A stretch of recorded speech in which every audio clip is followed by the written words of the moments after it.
The rusty front gate groaned open just as Malik stepped into the yard of the home he had not seen in 12 years. He stopped breathing.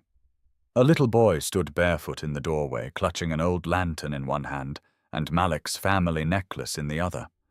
Behind him, a young woman turned pale and pulled the child back as if she had been waiting for this exact moment and dreading it. Then Malik's eyes lifted to the small prayer table inside the ruined house. His dead father's photograph stood there freshly cleaned, surrounded by burning candles.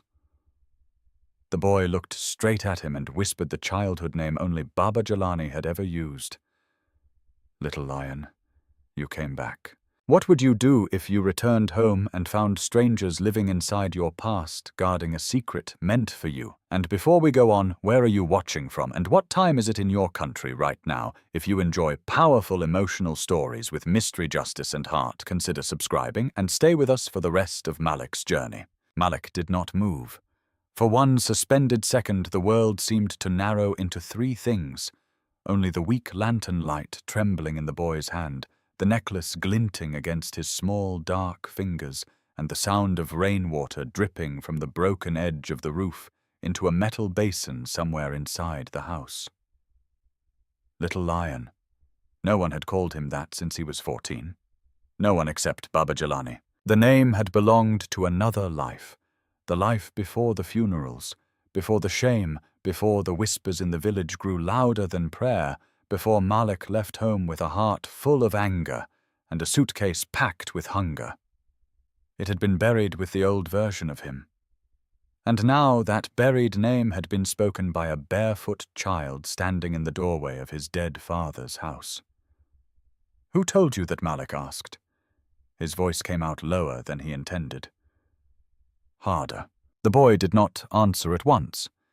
He only looked up with a strange calm that did not belong to children. He was thin, but not starved. His shirt had been washed many times until the blue had faded into grey. His feet were dusty. His eyes were large, watchful, and unsettlingly steady. Behind him, the young woman tightened her hold on his shoulder. "Tariq," she said softly, but there was warning in it. "Go inside." The boy did not move. Malik took one step forward. The woman straightened instantly, placing herself fully between him and the child. She could not have been older than 28. Her dress was plain mended at the sleeve. Rain had curled loose strands of hair around her face. She looked exhausted, like someone who had learned to sleep with one ear open. But her eyes were sharp, protective, afraid. "Who are you?" Malik asked. The question was simple. The silence after it was not.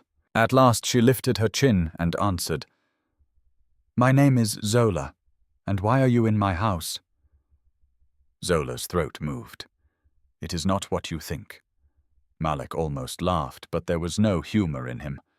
"That sentence," he said, "usually means it is exactly what I think." The lantern flame fluttered in Tariq's hand. Somewhere inside the house, a shutter tapped against the frame in the wind. The whole place smelled of wet wood, old dust smoke, and something else Malik had not expected: soap. The house was poor, broken, half-decayed, but it was not abandoned. It was lived in, swept, kept alive. That truth disturbed him more than if he had found thieves. He looked past Zola's shoulder into the front room. The cracked cement floor had been cleaned. The old woven mat near the prayer table had been patched carefully. On the left wall, where mold once climbed like dark fingers, someone had scrubbed the surface hard enough to leave clean streaks. A clay cup sat near the candles beside Baba Jelani's photograph. Fresh water, fresh flowers. Someone had changed them recently.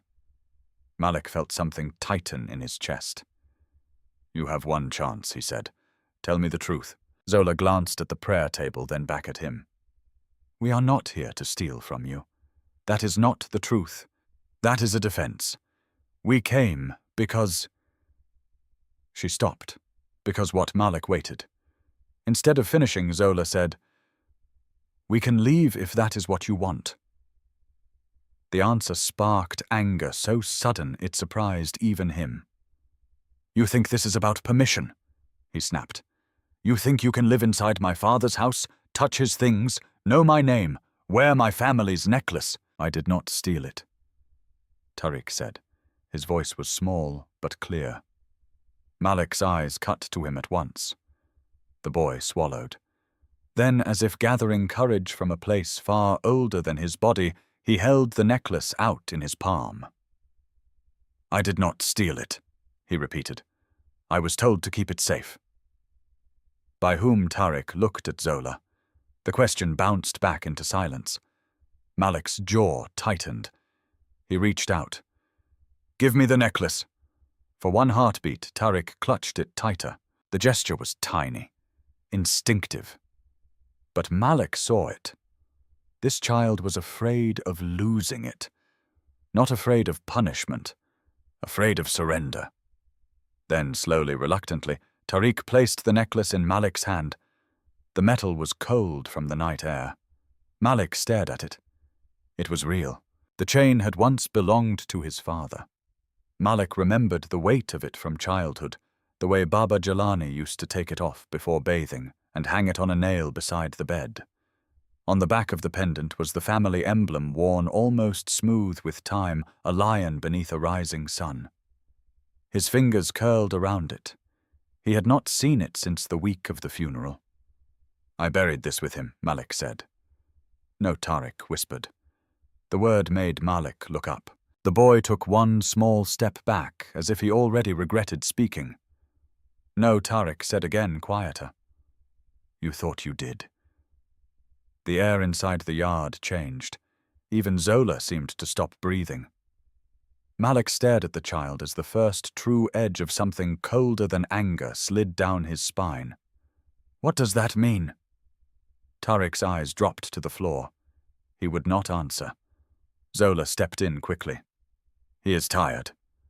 Malik let out a disbelieving breath. Tired? He should not have said anything. But he did. Rainwater slid from the roof in a crooked silver line. The lantern shook slightly in the boy's hand. Malik realized the child was trembling now, not from cold, but from the weight of having spoken too much. Zola saw it too. Her expression softened for the boy, then hardened again for Malik. "Please," she said, "whatever anger you have, do not aim it at him. Then stop giving me reasons to." For a moment they simply faced each other. Malik in his expensive coat, still damp from the drive in, carrying 12 years of distance and unanswered grief. Zola standing in the doorway of a ruined house like a guard no one had appointed, but who had decided to die before surrendering her post. And between them stood a child holding pieces of a story Malik did not understand. Malik exhaled slowly, forcing himself into control. "Fine," he said. "If you will not answer me here, I will find the answers myself." He stepped past Zola before she could block him. She turned fast. "Wait." Malik ignored her and crossed the threshold. The house hit him like memory-given shape.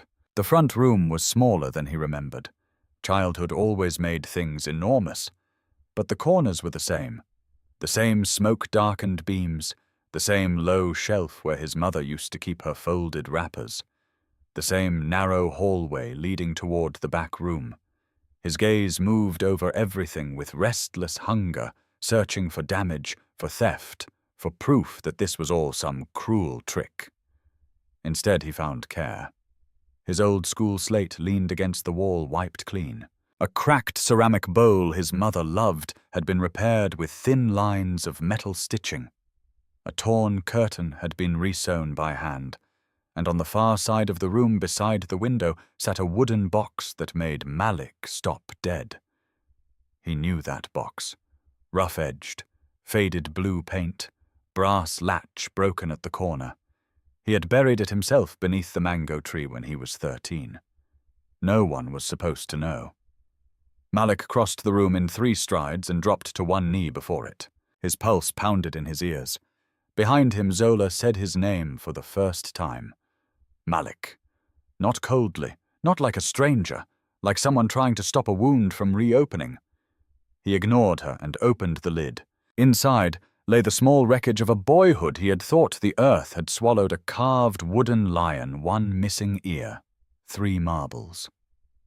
An old wristwatch that had never worked, a folded paper with a drawing of the house, and the word someday written in clumsy handwriting. And under all of it, wrapped in cloth, the slingshot Baba Jelani had taken from him after he broke a neighbor's window and laughed too hard to apologize. Malik touched the lion first. His hand shook. He remembered carving it badly with a kitchen knife. Remembered Baba Jelani pretending it looked fierce when it clearly looked wounded. Remembered his father's laugh. A laugh the village had later buried beneath gossip. A laugh Malik had spent years trying not to hear inside his own head. He stood too quickly. "Who dug this up?" he demanded. No answer. Malik turned. Tariq was watching him with wide, unguarded eyes now, almost as if the pain on Malik's face was familiar to him. "Who dug it up?" Malik repeated. Zola's lips parted, closed, opened again. "I did," she said at last. Why, her voice was barely above a whisper, because it was not supposed to be lost. Malik laughed once. It was sharp and empty. Not supposed to be lost. Do you hear yourself? You break into a dead man's house. You raise a child inside it. You know my father's private name for me. You hold family property buried with the dead. You unearth things no stranger should even know exist, and all you can tell me is that they were not supposed to be lost. Zola flinched, but did not retreat. Some things were meant to be waiting for you. The words landed in the room with terrifying softness. Malik stared at her. That was not the language of a squatter. That was the language of a messenger, or a witness, or someone carrying a promise too heavy to put down. Malik's breathing slowed. Outside, thunder rolled far away. Inside, the candle flames near Baba Jelani's photograph bent in the draught and then straightened again. Malik looked from Zola to Tariq, then back to the prayer table. Fresh flowers, fresh water, daily care, daily remembrance. Whoever these two were, they had not come here for greed. Greedy people did not repair broken bowls and preserve childish drawings. They took what mattered and sold the rest. These two had protected what no market would value. That truth unsettled him more deeply than any lie. Start from the beginning, Malik said. Zola's face changed. Fear rose there. Not the fear of being caught. The fear of reaching the door of a truth that once opened could never be closed again. She lowered her eyes. "I cannot," she said. Malik's expression hardened at once. "Then this conversation is over." He took out his phone. There was barely any signal, but enough for one call if he stepped closer to the window. Zola saw what he meant to do. Her voice came fast, almost breaking. "Please, do not bring outsiders here." Malik did not stop. "You should have thought of that before moving into my house. It is not only your house." The sentence slipped out before she could pull it back. Everything froze. Malik turned slowly. Zola had gone pale. Tariq closed his eyes for 1 second, as if he knew the damage had already been done. Malik stared at her, every nerve tightening. "What did you just say?" The silence after Zola's words felt alive. Malik did not blink. He did not lower the phone. He only stood near the cracked window with the weak signal bar flickering on his screen while the rain hissed outside like a warning from the dark. "It is not only your house." The sentence moved through him in slow, violent circles. Behind him, Tariq shifted his weight. The lantern glass clicked softly against its metal frame. Zola's hands had gone rigid at her sides, as if she were holding herself together by force alone. Malik turned fully toward her. "What does that mean?" Zola looked at the floor. He took 1 step closer. "What? Does that mean—" "It means," she said carefully, "that some places stop belonging to one person when too many lives are buried inside them. Malik's jaw hardened. That is not an answer. It is the only one I can give you tonight. No, he said, his voice sharpening. It is the only one you want to give me. Tariq flinched. Malik noticed it immediately and hated that he noticed it. The child should not have mattered to him. The woman should not have mattered to him. He had come back to close a legal chapter, sign papers, clear the land, and leave before the village learned he had returned. That had been the plan. Fast, quiet, clean. Instead, every minute inside this house was dragging him deeper into old mud. He shoved the phone back into his pocket. Fine, he said. No outsiders, no police, not yet. But you will answer my questions. Zola lifted her eyes slowly. Some. All. A faint shadow of exhaustion crossed her face. You are your father's son. Malik gave a hard, humorless smile. You say that like it is a compliment. For the first time, something like sadness moved across her expression. It is. The answer irritated him more than it should have. He turned away and scanned the room again, forcing himself into method rather than emotion. Whenever Baba Jelani had been cornered by problems, money problems, village gossip, family quarrels, he used to say the same thing. A frightened mind sees ghosts. A calm mind sees footprints. So Malik started looking for footprints. He moved to the left wall first, crouching near the old built-in shelf where his mother once kept cooking salt and kerosene money. The shelf held 3 tin cups, a sack of cassava flour, and a folded cloth. No stolen valuables, no hidden documents, no obvious signs of a criminal scheme. He crossed to the back corner. A child's blanket, a stack of school exercise books, a pencil sharpened almost down to the fingers. He picked up the top exercise book and opened it. Careful handwriting filled the first pages. Arithmetic, spelling, short English sentences. My name is Tariq. The sun is hot. A promise must be kept. Malik stopped at that third sentence. He looked up.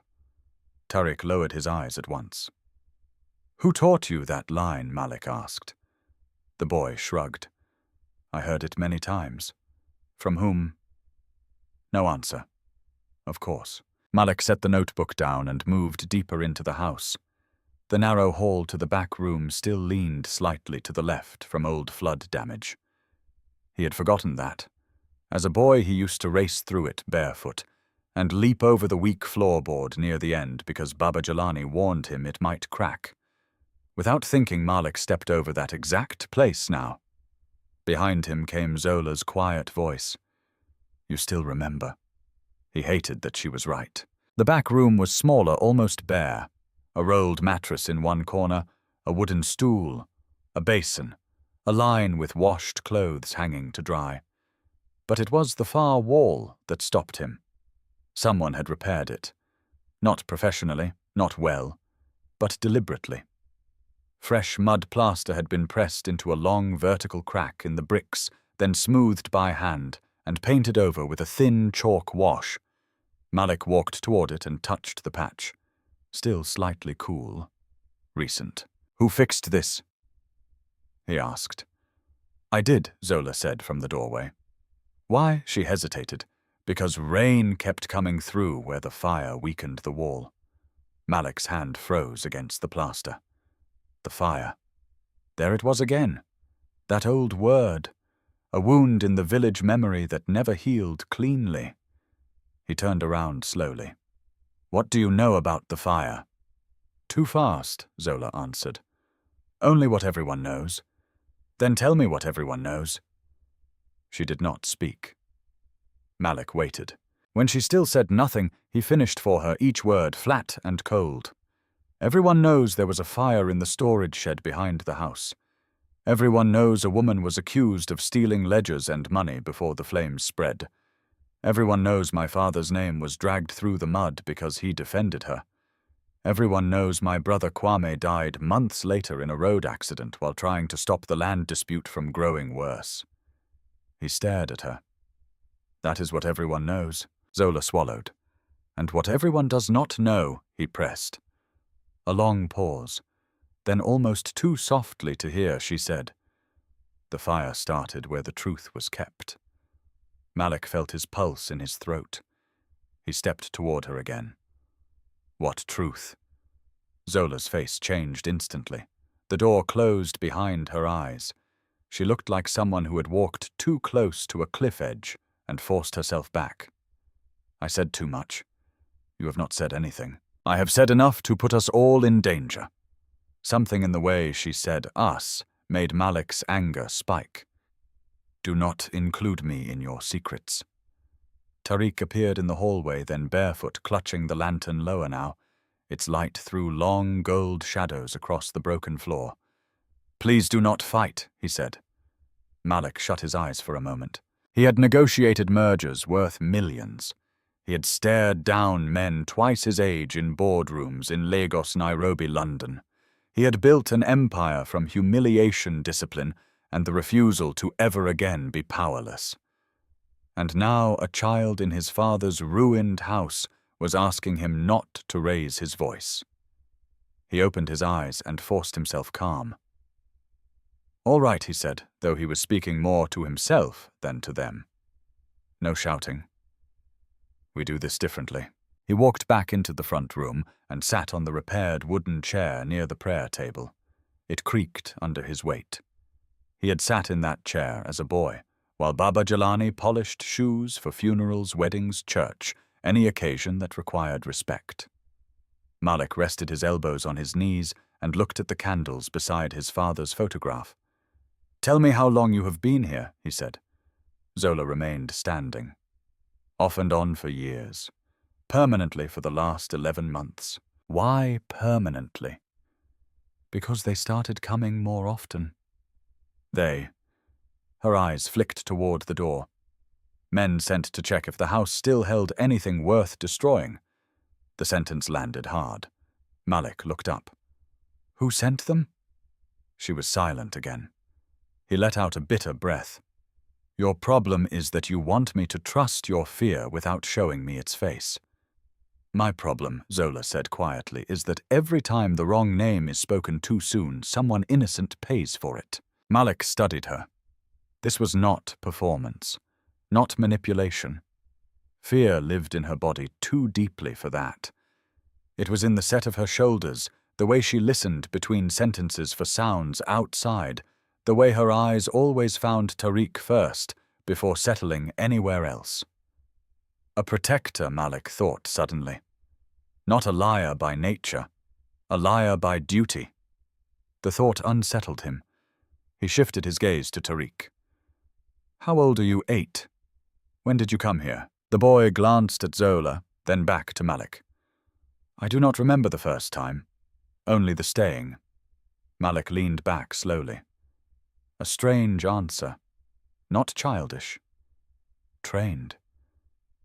Do you know who I am? He asked. Tariq nodded once. Who told you? Another pause. Then the boy said, a voice before sleep, and the picture, and the stories. Malik frowned. Whose stories? Tariq opened his mouth, and a sound cracked through the night outside. All 3 of them went still. It came again, not thunder, not wind. A sharp crunch of gravel beyond the front gate. Then another. Footsteps. Zola's face lost all color. She moved instantly, blowing out one of the candles with her fingers, then another. Tariq, she whispered. Back room. Now. The boy did not argue. He ran. Malik rose. Who is it? She was already reaching for the lantern. I do not know. That is a lie. She looked at him. Panic raw now. Then choose quickly whether you want the truth or survival, because tonight you may not get both. Another sound from outside, a low murmur of male voices. Malik crossed to the window and pulled the curtain edge aside just enough to see.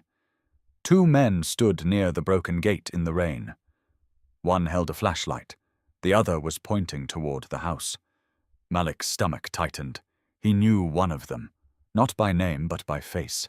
He had seen that man earlier that afternoon, standing outside Uncle Seifu's shop in the village center, pretending to load sacks of rice while watching Malik's driver unload luggage. Malik turned back sharply. "They are here for me, no?" Zola said, grabbing his arm before he could move toward the door. "They are here because they know you came." Those words hit harder than the footsteps. Not because they were strangers, because someone had been waiting for Malik's return, watching for it, preparing for it. And suddenly the strange woman in his house did not look like the center of the mystery anymore. She looked like someone who had been bracing for this exact night. A fist slammed once against the outer gate. Then a voice called through the rain, loud and mocking. "We know there are people inside." Malik looked at Zola. Zola looked back at him with naked dread. And in that terrible instant, Malik understood one thing clearly. Whatever secret lived in this house had never been sleeping. It had been hunted. The fist hit the gate again. Harder this time. Metal shuddered in the rain. Malik stood by the cracked window with every muscle pulled tight, watching the 2 men outside through the slit in the curtain. The one with the flashlight swept its beam slowly across the yard, over the old mango tree, over the broken water drum, over the front steps, as if he wanted the people inward to feel hunted before he ever touched the door. "We know there are people inside," the man shouted again. "Open, or we open for you." Tariq's footsteps disappeared into the back room. Zola did not waste another second. She seized the lantern, turned the flame lower, then grabbed Malik's sleeve and pulled him away from the window with surprising force. "They must not see your face clearly," she whispered. Malik jerked his arm free. "You are done giving orders. And you are done acting like this is a boardroom," she hissed. "If they confirm you are here tonight, this house will not survive until morning." Her words did not sound dramatic. That was what made them dangerous. Outside, the flashlight beam slid across the wall again. Malik lowered his voice. "Who are they men who are paid not to ask questions?" By Seifu Zola's silence answered too quickly. Malik felt a hot wave of fury rise in his chest. So it was true. Uncle Seifu had not merely forged papers or poked at the edges of old property claims. He had people watching, men moving in the dark, men who came to this house often enough that Zola reacted not with surprise, but with practiced fear. The gate rattled. "Last warning," one of the men shouted. Malik glanced toward the door. He had handled security situations before. In Lagos, in Johannesburg, in places where money attracted danger, like blood attracted flies. The instinct to take control rose in him immediately. He could call his driver.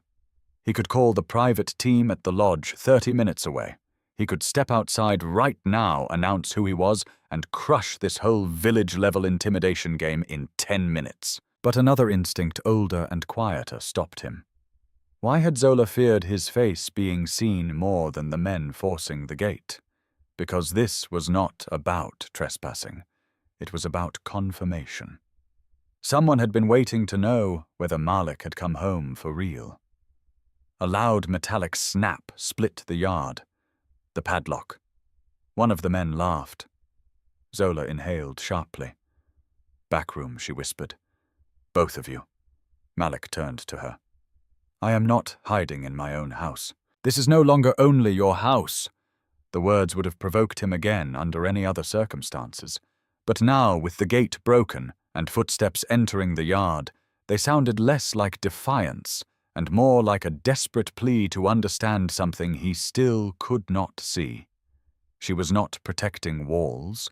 She was protecting what those walls contained. The men's boots splashed through shallow puddles outside. Malik made a decision. "Show me the back room," he said. Zola stared at him surprised. Then she nodded once and moved fast, leading him through the hall into the narrow rear room where Tariq stood frozen near the rolled mattress, clutching his school notebook against his chest like a shield. The flashlight beam hit the front wall. A white slash of light cut through the cracks in the wood. One of the men shoved the front door. Old hinges groaned. "They're inside," Tariq whispered. Malik crouched to the boy's height. "Look at me." Tariq's eyes lifted. "No sound," Malik said. "No matter what you hear." The child nodded, but fear had already widened his pupils. Zola dropped to her knees by the patched wall Malik had touched earlier. For 1 second he thought panic had broken her. Then she pressed her fingers beneath the edge of the stool, found a hidden groove in the floor, and pulled up a loose plank he had never seen before. A narrow cavity opened beneath it. Inside lay oilcloth bundles, a rusted tin case, and underneath them all, a stack of old letters tied with faded red thread. Malik's breath caught. "The letters." Zola looked up at him. "This is why they come." Another shove hit the front door. Wood cracked. Malik stared down at the bundle as if his father's hand might still be warm on it. "Give them to me. I cannot." "Zola, if they see them in your hands tonight, they will kill for them." The front room boomed with a crash. The door had given way. A flashlight beam slashed down the hall. "Check the back," one man barked. Everything became movement. Zola thrust the letters into Malik's hands anyway, then grabbed the tin case and shoved it under the mattress. She pushed the loose plank back into place with the heel of her palm and stood just as the beam reached the rear doorway. 2 men filled it. The first was thick-set rain dripping from his jacket collar, flashlight in one hand and a crowbar in the other. The second was Lena Younger, with the flat eyes of someone who liked being feared.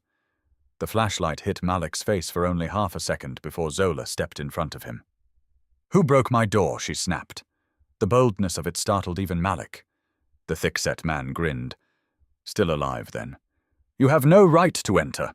We have every right to inspect a dead property. This house is not dead." The man's grin widened. "That depends on what is found in it." His eyes moved past her. To Malik.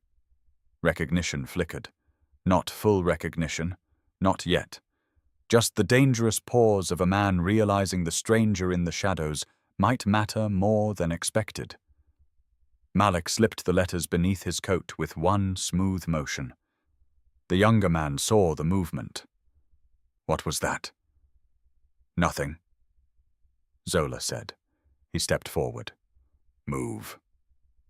Malik rose to his full height. "No." The word landed with the force of habit.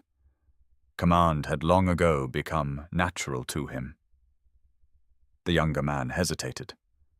That tiny pause told Malik everything. Men like this recognized power the way dogs recognized fear. Not by title, by posture. The thick-set man narrowed his eyes. "And who are you?" Malik did not answer. Instead he asked, "Who sent you?" The man barked a laugh. "No one sends us. We keep an eye on empty land. This land is not empty. It will be." Zola's hand found Tariq behind her without looking, drawing him closer. Malik saw the child's face in the lantern glow, small, rigid, trying to be brave and failing. The younger man's gaze fell on Tariq, then on the prayer beads hanging near the wall, then on the patched floor, the hidden labor of survival. Disgust curled his lip. "You were warned," he said to Zola. "You should have left months ago, and let you burn the rest," she shot back. "There." The word hung in the room like a spark. "Burn." The thick-set man's expression changed instantly. Malik caught it, too quick to fake, too guilty to ignore. His heartbeat kicked harder. "You know about the fire," Malik said. No one moved. Rain battered the roof. The younger man looked at the thick-set one, and in that single glance Malik saw the truth before he heard it. Not the whole truth, but enough. These men did not just haunt the edges of old crimes. They belonged to them. The thick-set man recovered first. "Careful, stranger." Malik stepped forward. Answer me." The man raised the crowbar slightly. "Or what? Or what?" The old Malik, the boy who had left this village humiliated and half-starved, would have backed down. The new Malik did not. He reached into his coat pocket, not for the letters, but for his phone, and held it up. "One word from me," he said, "and by sunrise every road out of this village will have police checkpoints, and your employer will learn the cost of underestimating me." It was a gamble. The signal was weak. The backup was distant. But wealth had a sound, and Malik knew how to speak it. The thick-set man's grin faded. Employer. So there was one. Malik filed that reaction away. "Leave," he said. "Now." For a long moment, no one breathed. Then the younger man muttered, "Let's go." The thick-set man did not take his eyes off Malik. "You do not know what you just stepped into." Malik's voice dropped colder. "Then tell whoever sent you that I am done stepping around it." The man stared 1 second longer, then backed into the hall. The younger one followed. Their boots thudded through the house, then into the yard. A moment later came the sound of the broken gate scraping again. Then only rain. Silence returned in pieces. Tariq let out a breath that sounded almost like a sob. Zola sagged against the wall, one hand over her mouth. Malik listened until he was certain the men were gone. Only then did he take the bundle of letters from inside his coat. His hands were shaking, not from fear, from recognition. Red thread. His father had always tied important things with red thread. Never blue, never white. He used to say red made the truth harder to bury, because even in darkness it remembered blood. Malik stared at the bundle. Zola pushed herself upright instantly. "Do not open them." "Why? Because once you read the first line there is no going back." "I was not going back anyway." "Malik." He looked up sharply. "You knew my father." It was no longer a question.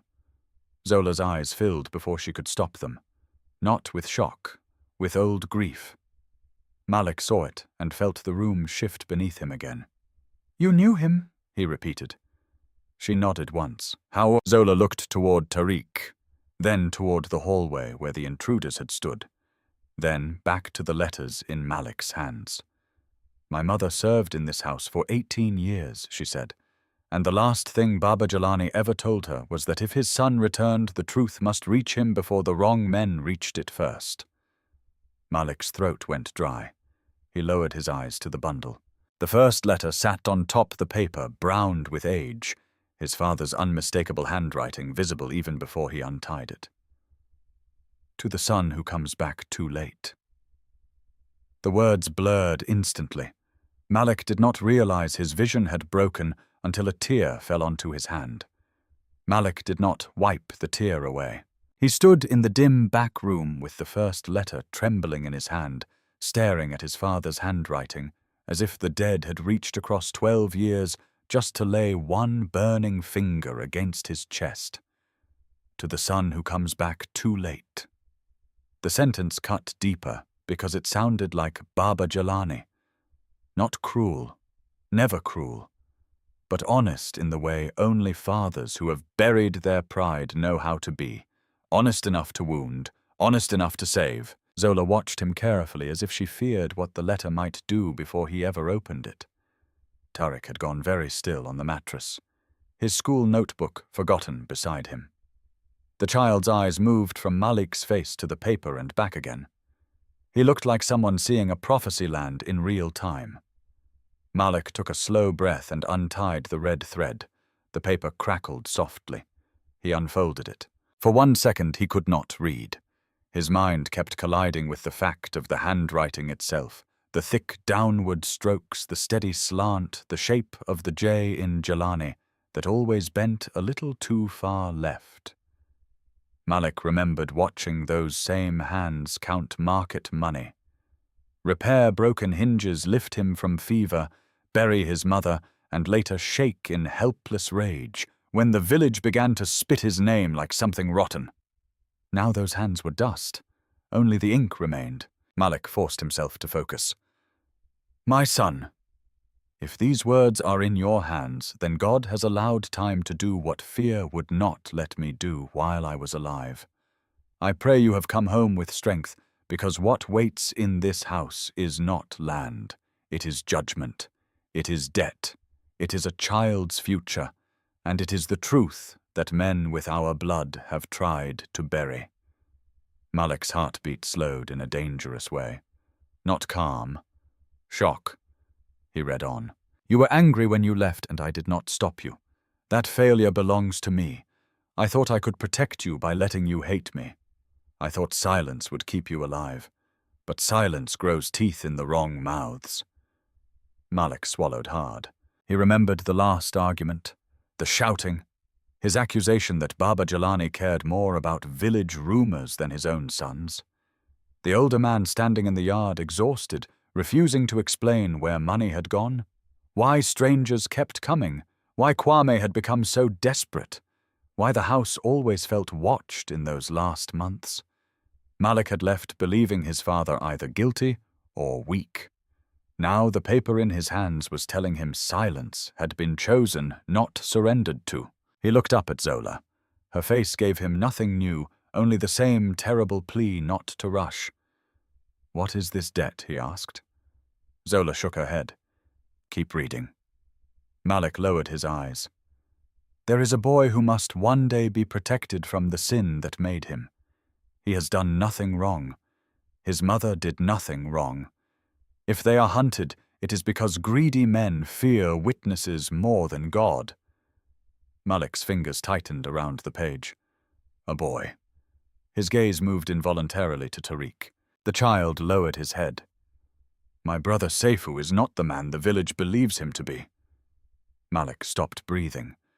The room seemed to tilt. He read that line again, slower this time, as if his mind refused to let it settle. My brother Seifu. His uncle. Not by rumor, not by suspicion, by name.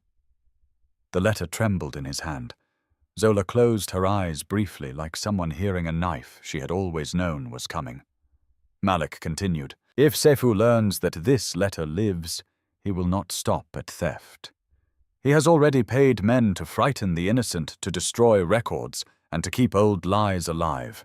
He believes fear is cheaper than justice, and until now fear has served him well. Malik laughed once under his breath. It sounded broken. The men tonight, the broken gate, the watching in the village, the forged land papers he had begun to suspect. It all moved into shape at once, not as scattered acts of greed, but as a pattern. Intentional, organized, patient. His uncle had not merely taken advantage of chaos, he had cultivated it. Malik kept reading. I must tell you what happened before the fire swallowed the papers. There was a woman named Amina. The village called her shameless because she had no husband and still carried sorrow like one who had buried a family. But she was innocent. She came to me with proof that Seifu and others had been moving land money, falsifying signatures, and taking from widows who could not read the agreements they pressed thumbprints onto. She feared for her life. Kwame believed her first. Malik felt his chest clench. Kwame. His older brother's name on the page seemed to resurrect 100 unhealed wounds at once. Kwame, all impatience and courage. Kwame, who stood between boys and bullies in school. Kwame, who once broke a merchant's tooth for insulting their mother, and then spent a week apologizing to Baba Jelani for bringing shame. Kwame, whose death on a wet road had supposedly been an accident. Kwame believed her first. Malik's eyes burned. We hid copies of her proof. Not in one place, because we had already begun to suspect the walls had ears. But Seifu learned enough to become dangerous. He used gossip to poison her name. He used hunger to buy loyalty. And when that was not enough, fire came where records slept. Malik lowered the letter. The back room was silent except for rain. He looked at Zola. Amina. Who was she? Zola did not answer immediately. Her lips had gone bloodless. At first she said softly she was only a woman trying to survive. Later she became a problem to the wrong man. That is not enough. It is all I can say before the next letter. Malik wanted to rage at her. Instead, he forced his eyes back to the page. I defended Amina because she was telling the truth. The village decided that meant I had sinned with her. I allowed them to think it. Better shame on my name than death on hers while I still had a chance to move her beyond reach. Malik's face went cold. All those years, all those whispers, the ugly laughter at the funeral, the women lowering their voices when his mother's name was mentioned, as though Baba Jalani had betrayed her memory with some hidden affair. His father had borne that stain deliberately, to shield a woman no one else would protect. Malik pressed his thumb hard against the edge of the paper, steadying himself. Quaim helped me move what we could. Then he began asking the wrong questions too loudly. If he is dead by the time you read this, do not accept an easy explanation. Malik shut his eyes. There it was. Not a possibility now. Not just suspicion. A warning from the dead. His brother's death had not been ordinary enough for his father to trust it. When Malik opened his eyes again, the room had changed. It was still poor, still leaking, still smelled of damp cloth and lamp smoke. Yet it no longer felt like a place occupied by intruders. It felt like a vault, a waiting room for a truth too dangerous to surface until the right son came home. He kept reading. The child must never pay for the sins of the powerful. If he reaches you alive, and if the woman guarding him still trusts the house, then remember this family is not only blood. Sometimes family is the person who stays when blood becomes a knife. Malik's gaze lifted again, this time to Zola. She was standing straight, but barely. Years of strain showed in the tiny tremor at her wrist, the shadows beneath her eyes, the way she seemed to brace for rejection, as though she had lived too long beside it. The woman guarding him. Not the mother, Malik thought suddenly. The guardian. That explained some things. Not all. He looked down to the last lines. You will want to reclaim what is yours, but listen carefully. My son, land can be repurchased, houses rebuilt, names restored. A child broken by abandonment may never heal. Choose with wisdom what kind of man returns in your body. Baba Jalani Malik read the signature twice. Then a third time. When he finally lowered the page, no one spoke. Rain tapped the patched wall. Far away a dog barked once and fell silent. Malik folded the letter carefully, not because he was calm, but because he was on the edge of a kind of anger too deep for movement. My whole life, he said at last, I thought he was hiding his guilt. Zola's eyes glistened. He was hiding other people's guilt. Malik laughed again, but this time it sounded like pain tearing. The village buried him under lies. Yes. And Sefu let it happen. Yes. And Kwame. His voice caught on the name. Kwame may have died because he knew too much. Zola did not answer. She did not have to. Tariq spoke instead, very quietly. Zola said some men fear children because children grow into mouths. Malik turned to him. The boy's face was small and solemn in the lantern light. Did she? Tariq nodded. She said truth can survive inside people longer than inside paper. That sentence struck Malik harder than he expected. He looked at the rest of the bundle still tied beneath the first letter. More pages, more names, more time folded into waiting. How many letters are there? He asked. 7? Zola said. Did you read them? Her hesitation was slight but real, only enough to know when to run. Malik's eyes narrowed. Run from whom? This time she answered at once. From Uncle Sefu, from the men he pays, from anyone who asks the wrong questions too kindly. Malik slipped the first letter back into the stack. Then he stood. The shift in him was visible enough that even Tariq's breathing changed. This was no longer the man who had entered the yard shocked and suspicious, trying to decide whether to throw strangers out of his father's house. This was Malik after the first blade of truth. Colder, clearer, more dangerous.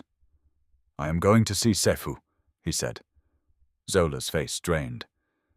"Tonight?" "Yes." "No." She stepped forward immediately. "That is exactly what he wants. He sent men to this house, and if you confront him now, he will smile, deny everything, and start moving the rest before sunrise." Malik's jaw set. "Then I will make him afraid before sunrise." "Malik." Her voice sharpened with real fear. "You have one letter. He has had 12 years. The words stopped him. Not because they were wrong, because they were right. 12 years of control, 12 years of rumor, 12 years of bribed mouths, burned records, and frightened witnesses. Malik looked down at the bundle in his hand. One letter was not enough to destroy a man like Sefu, but it was enough to begin. He exhaled slowly. "Then start talking." Zola stared at him. "From the beginning," Malik said. "No riddles, no half-truths. Tell me who you really are. Tell me who Tariq is. And tell me why my father trusted your mother with the kind of secret men are still willing to break down doors for." Zola's lips parted. For the first time since Malik arrived, there was no place left for her to retreat.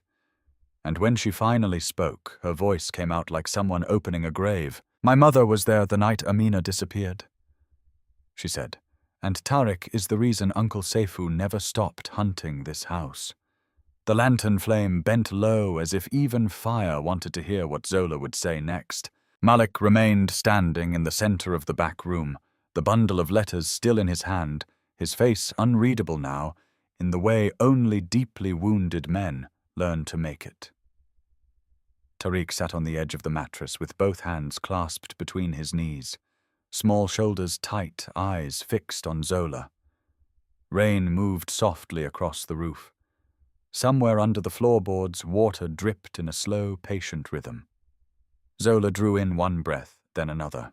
"My mother," she said, was called Mama Adana by everyone in the village, but before she came to work for Baba Jalani, she had another life no one here knew. She could read. She could write. She kept records better than most men who claimed to be educated. That is why Amina trusted her. Malik said nothing. He only watched.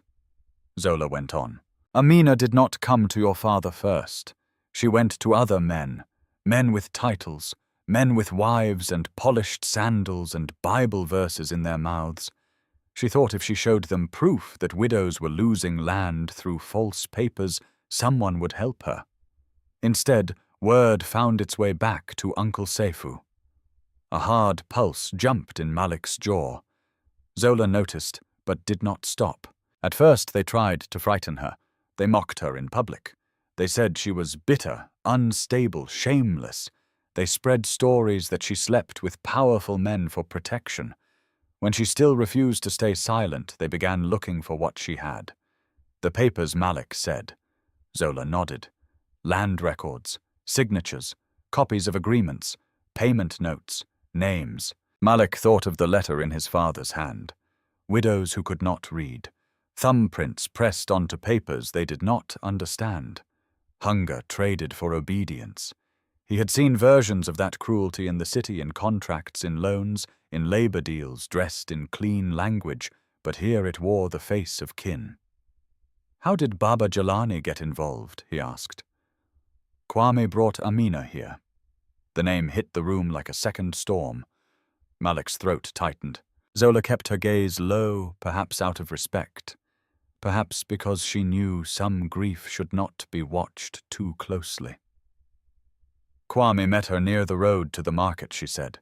"She was bleeding from the mouth. Someone had hit her. She still had the satchel with the papers clutched to her chest. Most men would have kept walking. Kwame did not." Malik shut his eyes for a moment. That sounded exactly like his brother. too quick to step into fire if someone smaller was already burning. He took her to your father, Zola said. Baba Jelani understood two things immediately. First, the papers were real. Second, keeping them in one place would get people killed. So he made copies. Yes, my mother helped. Amina helped. Kwame carried messages when no one was watching him too closely. Malik opened his eyes, and Sefu found out. Not everything, but enough. Zola crossed the room and sat slowly on the wooden stool, as though her legs could no longer hold the weight of memory. Tariq slid off the mattress and came to stand beside her, leaning lightly against her arm. She rested one hand on his shoulder without looking down. Men like Sefu do not need full truth, she said. Only the smell of danger. He knew something existed that could ruin him. He did not know where it all was, so he started destroying people instead. Malik's voice went colder. Amina. Yes. What happened to her? For the first time, Zola hesitated in a way that felt different from evasion. This was not a secret protected by strategy. This was pain being pulled up by the roots. She disappeared. Zola said quietly. That is what the village says. But disappearing can mean many things in places where men control the story. Malik stared at her. Did she die? Zola looked at Tariq. The boy lowered his eyes. Not that night, she said. Malik went very still. The answer struck him harder because it was not complete. Not dead that night. Which meant what escape, capture, exile. Something slower. Then where did she go? He demanded. My mother never knew for certain. Baba Jelani arranged for her to be moved before the fire. There was a plan. A cart before dawn. A woman in the next district willing to hide her for a while. But plans break when fear leaks. The fire, Malik said again. Zola nodded. The shed burned the same night the second copies were meant to leave. Malik's hands tightened around the letter bundle. Who started it? My mother believed the men were sent only to scare, to search, to seize whatever they found. But when they realized records had already been moved, anger became fire. Malik heard himself ask the next question in a strangely calm voice. Was Sefu there? No. But his men were. Yes, and Kwame, Zola swallowed. Kwame came back too soon. For 1 second, Malik could not feel his feet.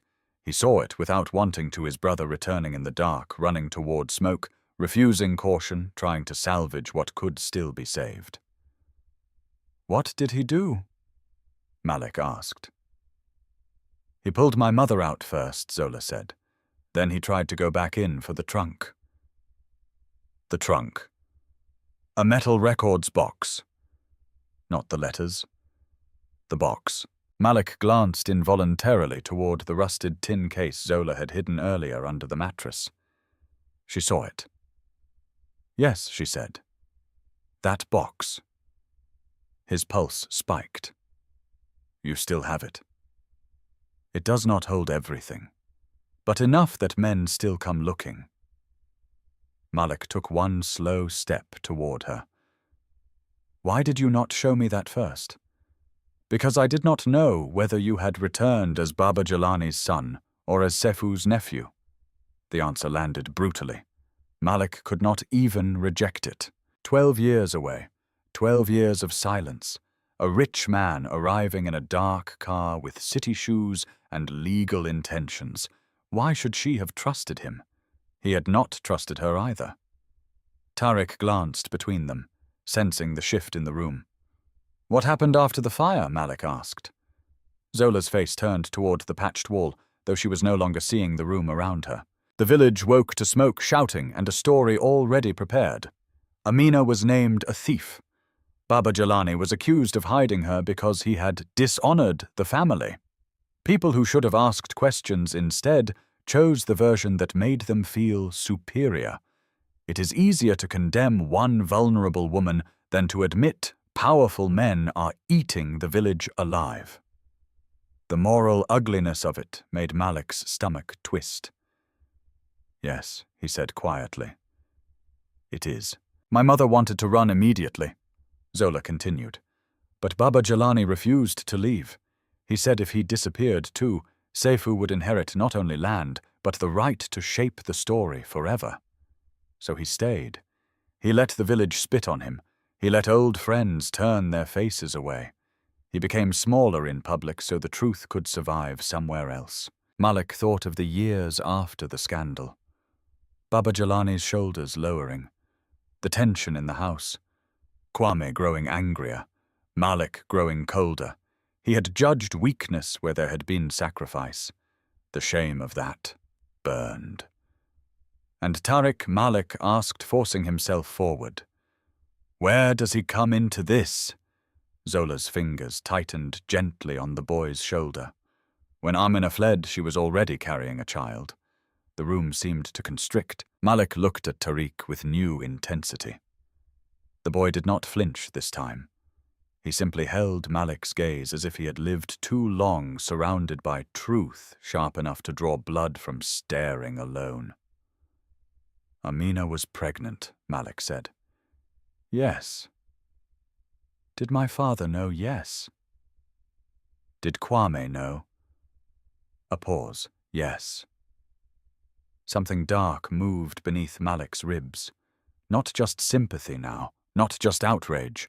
A line was forming between the dead, the missing, and the living child in front of him. He did not yet know what shape that line made, but he felt it tightening.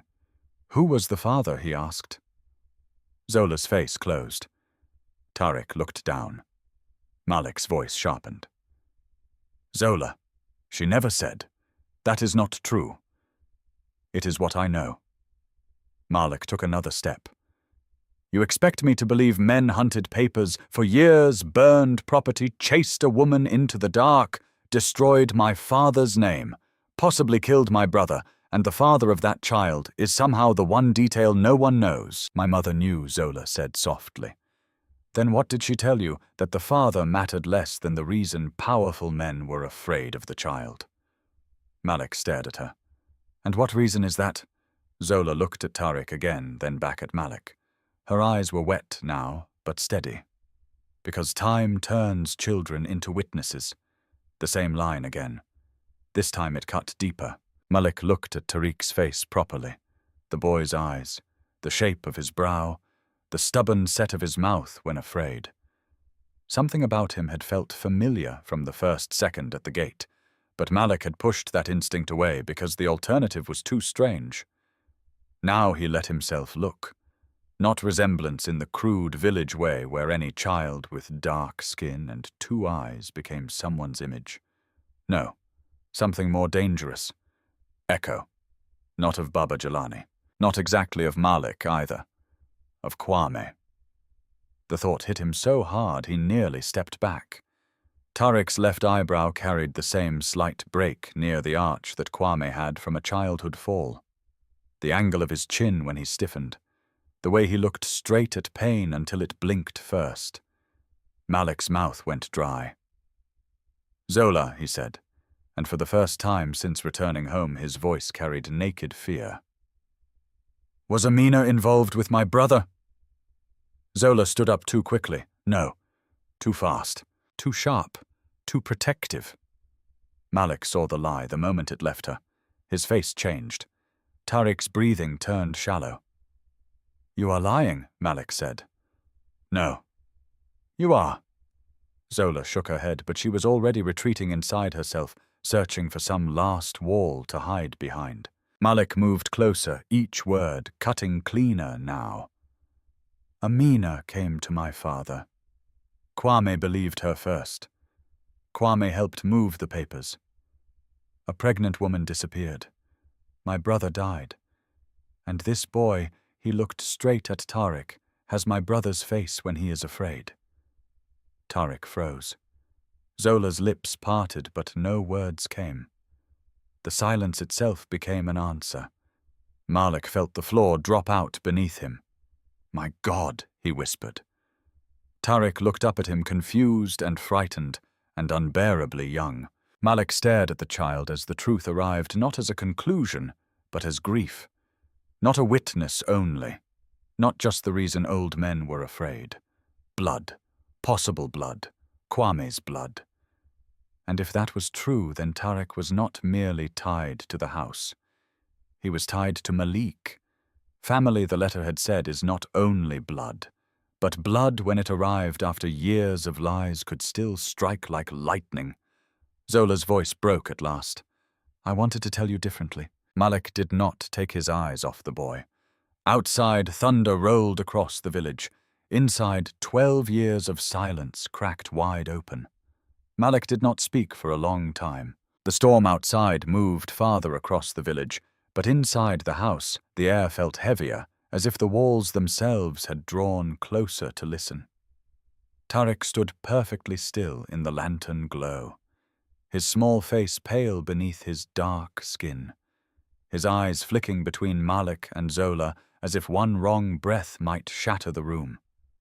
Possible blood, possible family, possible proof that everything Malik thought had died with Kwame had in some hidden form been breathing all along. He turned away first, not because he wanted distance from the child, but because the force of what he felt had become too visible to endure. He crossed to the front room, past the prayer table, past Baba Jalani's photograph, and stood by the broken door the intruders had smashed open.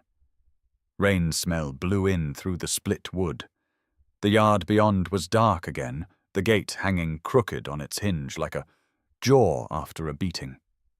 He braced one hand against the doorframe and lowered his head. Kwame. The name moved through him with old heat and fresh pain. Kwame laughing with a split lip after a fight. Kwame teaching him how to climb the mango tree faster. Kwame saying, if you ever run, run toward something, not just away from pain. Kwame's coffin lowered into red soil, while half the village murmured that tragedy always followed dishonor. And now a boy in the back room might be carrying what his brother had left unfinished. Malik shut his eyes. When he spoke, his voice was rougher than before. How long have you known? Behind him came Zola's careful answer that Tarek might be Kwame's son. Malik straightened slowly, then turned. Zola stood at the edge of the hallway with Tarek beside her. She had one hand lightly against the wall, as though she needed something solid to remain upright. Yes, Malik said. She looked down once before meeting his eyes again. My mother suspected before Amina disappeared. After that, she became more certain. How Zola swallowed. Because of the dates. Because of how Amina spoke of Kwame when no one was listening. Because after the fire, the men searching for her stopped talking like they wanted papers only. They began asking whether she had run with anything living. Malik's expression darkened. Anything living? Zola nodded. That is how men speak when a child frightens them more than the truth. Tarek lowered his eyes, but not before Malik saw the wound pass over his face. The boy understood enough to know when adults were speaking about him like an object at the center of danger. Malik hated that. He hated that a child had grown up hearing himself discussed as risk-burden evidence problem. He stepped away from the broken door and forced his tone into steadiness. Did Kwame know Amina was pregnant? Zola's silence lasted just long enough to make the answer hurt before it came. My mother believed he had guessed, she said. But I do not know if Amina ever spoke the words directly to him. Malik let out a slow breath through his nose. Kwame had guessed. Perhaps planned. Perhaps dreamed. Perhaps died without certainty. The cruelty of it pressed hard against Malik's ribs. He looked at Tariq properly again. The boy had his chin lifted now bravely, though fear was still visible in the tightness of his mouth. What have you been told? Malik asked him. Tariq hesitated. About what? About your mother. A flicker passed across the child's face. Longing first, then caution, then the practiced blankness of a child who has learned that wanting answers can make adults cry. Only that she was good, Tariq said softly, and that bad people were afraid of her telling the truth. Malik felt his throat tighten. That is all. Tariq nodded, and that I must not hate her for leaving, because leaving is not always abandoning. The sentence was so adult, so carefully preserved, that Malik knew at once it had been given to him like a prayer, something to repeat when loneliness became too large to carry. He glanced at Zola. She says that to him often, Malik asked. Zola's voice came quiet. Because children blame themselves faster than they blame the wicked. No one spoke after that. The lantern hissed faintly. One of the remaining candles near Baba Jalani's photograph gave up and died, sending a thin line of smoke into the room. Malik crossed back toward the prayer table and set the bundle of letters carefully beside the framed photograph. Then he turned. "Tell me about Amina," he said. "Not the scandal, not the rumors. Her." Zola looked surprised by the request. For the first time all night, when she answered, she did not sound like a witness guarding evidence. She sounded like a daughter remembering another woman through her mother's grief. She was quiet in public, Zola said. Not timid, just careful. She listened longer than most people could tolerate. That made fools think she was weak. She laughed rarely, but when she did, my mother said it felt like sunlight entering a locked room. She loved order. She folded clothes into exact squares. She cleaned as if it helped her think. She kept one blue scarf even when it tore, because Kwame once said she looked like the rainy season wearing it. Malik went still. Zola realized too late what she had admitted. Her face changed, but the damage was done. A blue scarf. Kwame saying something tender enough to be remembered years later. Malik nodded once, almost to himself. So it was true. Zola pressed her lips together. You were protecting a dead woman from my judgment, he said. Why? Because I did not know whether you loved your brother enough to forgive him. The honesty of it struck hard. Malik stared at her. Zola went on, her voice shaking slightly now, but not retreating. People like to honor the dead only when the dead are simple. A brave brother. A loyal son. A clean victim. But what if Kwame loved a woman who came carrying trouble? What if he chose her knowing the danger? What if he wanted to stand beside truth and beside her at the same time? Some families would call that shame. Some would protect the family name by denying the child. Malik's face hardened for a second, then softened with pain so quickly it almost looked like weakness. My brother, he said quietly, would never have denied a child. Zola's eyes filled. I know, she whispered. That is why I was afraid. It made no sense at first. Then Malik understood. She had not been afraid of Kwame's character. She had been afraid of the surviving family's fear. Afraid Malik would hear blood and inheritance in the same sentence and become one more man deciding the child was safer erased than acknowledged. The realization humiliated him, because when he first entered the yard he had been prepared to throw them out. He looked down at Tariq again. What do you remember before Zola? He asked. The boy frowned with effort. Not much. Anything. Tariq thought for a long moment.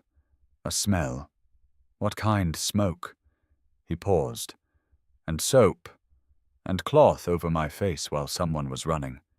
He looked uncertain now, as though ashamed his memories were too broken to be useful.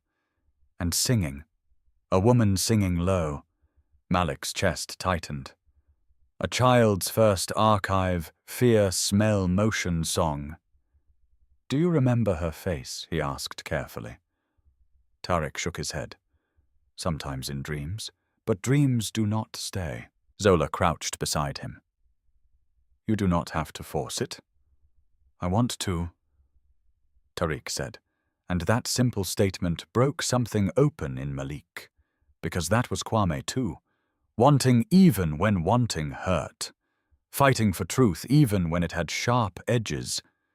Malik turned away again, pacing once across the room. He stopped near the repaired ceramic bowl, touched its stitched crack, then faced them both.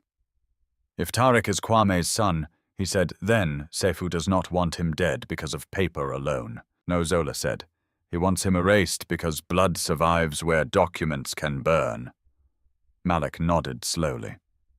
And if Amina had proof and carried Kwame's child, then their union was more dangerous than either truth alone. Zola said nothing, but her silence confirmed enough. Malik's mind moved now with new speed, fitting old memories into new frames. Kwame's sudden absences in those last months, the hush that fell whenever certain names were spoken. Baba Jelani's stubborn refusal to let Malik involve himself. The road accident that had seemed too neat, too conveniently timed after the fire. Not accident, not random. Pattern. Seyfu had not only stolen land, he had defended theft with rumor fire intimidation and perhaps murder. Malik felt something inside him become very still, the kind of stillness that comes before irreversible action. Zola must have seen it because she rose quickly. "Do not go to him tonight," she said. "I already told you no." Her voice sharpened. "Listen to me now, Malik. This is where men like Seyfu are strongest. In darkness, in confusion, in anger. They want you wounded and impulsive. They want you to move before you know which pieces are missing." Malik looked at her. She held his gaze with a force that surprised him. "My mother died because she kept moving the truth from one hiding place to another," she said. "Not because she was careless, because she was alone. I have spent years trying not to repeat that mistake." Malik's expression changed. "Your mother is dead." Zola nodded once. 2 years now. The grief in that answer was old enough to be quiet. He had not asked before. Another shame. "And she never told you where Amina went. She told me only this: if the sun returns, trust the house before you trust the village." Malik glanced around the room. The patched walls, the hidden letters, the box, the child, the photograph, the repaired scraps of a life people with power had tried to reduce to rot. Trust the house. The house had been telling him the truth since he arrived. He had simply come armored against hearing it. Tariq spoke suddenly. "Are you angry with me?" The question fell so softly that for a second Malik almost missed it. Then he looked at the boy and saw the real terror there, not of Seyfu's men, not of the storm, not even of old secrets. Rejection. The ancient child fear that blood might not want blood back. Malik crossed the room in 2 steps and lowered himself to one knee in front of him. "No," he said. Tariq searched his face. "Not with you," Malik added. The boy's eyes shone in the lantern light. "Then why do you look like that?" Malik almost smiled through the ache in his chest. "Because sometimes truth arrives carrying too many dead people with it." Tariq considered that seriously, then whispered, "Will you leave again?" The question pierced deeper than any accusation could have. Malik looked at him at the break in the eyebrow, the brave mouth, the child trying not to ask for too much too soon. And in that moment, with Baba Jelani's letters on the table and Kwame's possible son breathing in front of him, Malik understood that going back to distance was no longer a choice. "No," he said, not loudly, not dramatically, but with the kind of promise that changes the direction of a life. Zola closed her eyes for one brief second, and when she opened them again, relief and fear lived there together, because staying meant protection, but it also meant war. Malik rose slowly. "Tomorrow," he said, "we open the tin box." Zola nodded, and after that, Malik turned his head toward the broken door, toward the village sleeping under. Lies toward Uncle Seyfu's name, moving like poison beneath too many roofs. After that, he said, we stop surviving his story and start destroying it. Morning did not bring peace. It brought witnesses. By sunrise, half the village had already heard that strangers had been seen forcing their way into Baba Jelani's old house during the storm. By 8 o'clock, the story had split into 10 different versions. In one, Malik had returned drunk and violent from the city. In another, Zola had hidden stolen gold under the floorboards. In a third, Uncle Sefu's men had only come to check on abandoned property and had been attacked by desperate squatters. Malik listened to none of it. He stood in the front room with the broken door propped shut by a chair. Sleeves rolled up, jaw tight, while Zola pulled the rusted tin case from beneath the mattress and placed it carefully on the prayer table under Baba Jelani's photograph. Tariq stood close enough to touch Malik's leg, though he pretended he was only watching. The tin case was scratched black at the corners, smoke-stained along one side and warped slightly near the lid, as if heat had once tried to eat it and failed. The sight of it tightened something in Malik's chest. He imagined Kwame reaching for it through fire. Imagined Baba Jelani weighing which truth to save first. Imagined Mama Adana carrying pieces of a ruined future through smoke, while the village chose gossip over courage. "Open it," Malik said. Zola looked at him. "Are you sure?" "No," he said. "But open it anyway." She slid a bent nail beneath the damaged clasp and worked it loose. The lid gave with a metallic cough. Inside lay more than Malik expected and less than he needed. A cloth bundle of receipts, 3 folded land agreements, 2 pages of copied signatures, a page of names, a small ledger with water damage along the bottom edge, and under all of it, wrapped separately in oilcloth, a photograph. Zola froze before touching it. Malik saw her face change. "What is it?" She lifted the photograph with both hands. Old paper, faded edges, sunlight from another year trapped under a thin film of dust. Malik stepped closer. Then he stopped. In the picture, Baba Jelani stood beside the mango tree, younger and broader than Malik remembered him in the final years.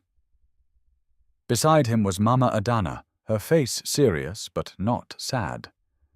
And between them stood 2 other figures, Kwame smiling with his head turned slightly toward a woman in a blue scarf.